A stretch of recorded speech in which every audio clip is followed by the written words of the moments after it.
The Bible. It's 66 books of history, stories, letters, and poetry that fit together to form God's one big story. The epic adventure of how He created us and loves us so much that He made a way to rescue us. As we travel through the Bible, from Genesis to Revelation, we discover people who met God and found their lives changed forever.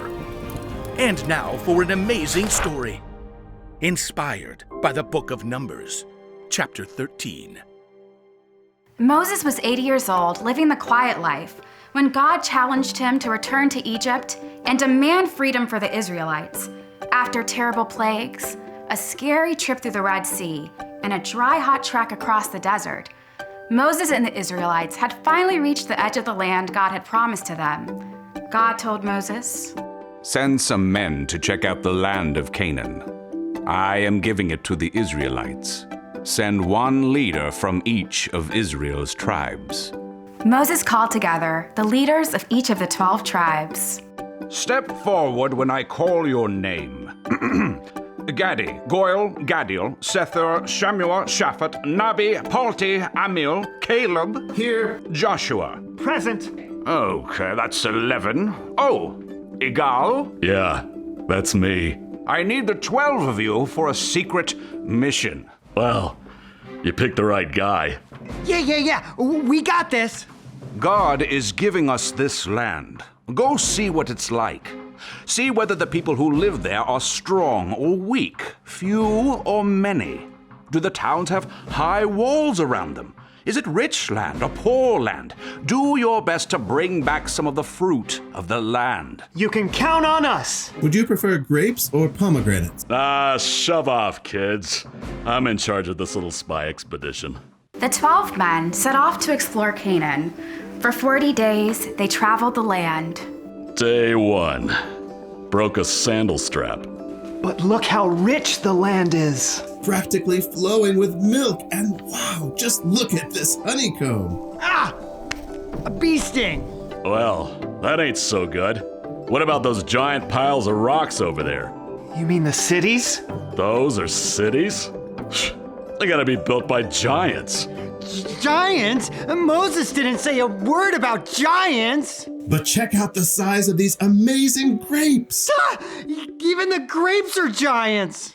This mission it's impossible. After 40 days, the men returned to the Israelite camp to report.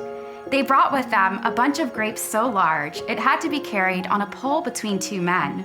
Well, how did your mission go? Canaan is incredible. The land is so rich. I mean, have you ever seen a grape the size of a baby hippopotamus? Oh, this is fantastic news. Hold it. Not so fast. The people there are powerful. So powerful. And their cities have ginormous walls. So ginormous. And the people are taller than giants. So gigantic. Joshua and Caleb listened in disbelief. But God led us here. We should go up and take the land. Yes, if we want to be stamped on like grasshoppers. Igal and the others spread terrible, scary stories about the land all through the camp. By evening, panic had descended, and the Israelites crowded around Aaron and Moses. Why did the Lord bring us here? Those people will capture our families. I wish we just died in Egypt. We should just go back there. Let's pick another leader. Moses and Aaron threw themselves down on the ground before the Lord. Joshua and Caleb tore their clothes as a sign of great distress. They pleaded with the people. Listen, the land totally rocks. If God is pleased with us, He'll lead us there and give us the land. But we've got to do what God says. Don't be afraid of the people in the land. The Lord is with us. We can defeat them. The Israelites were too scared to listen. In fact, they started planning ways to get rid of Joshua and Caleb. Before they could take action, the glory of the Lord appeared in brilliant light over the tent of meeting, so everyone could see. Then the Lord spoke to Moses. How long will these people refuse to believe in me?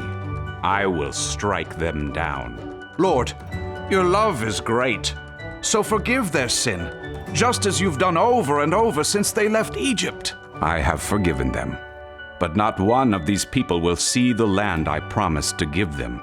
They have seen my glory, but they did not obey me. But my servant Caleb follows me with his whole heart. Caleb and Joshua are the only ones who will enter the land. After God spoke, Igal and the other men who had spread a bad report about Canaan were struck down. Only Joshua and Caleb remained. Whoa. Just as God had said, none of the Israelites who had given in to fear lived to see the land God had promised. Instead, they wandered in the desert for 40 more years. In the end, it was their children, along with Joshua and Caleb, who would enter Canaan.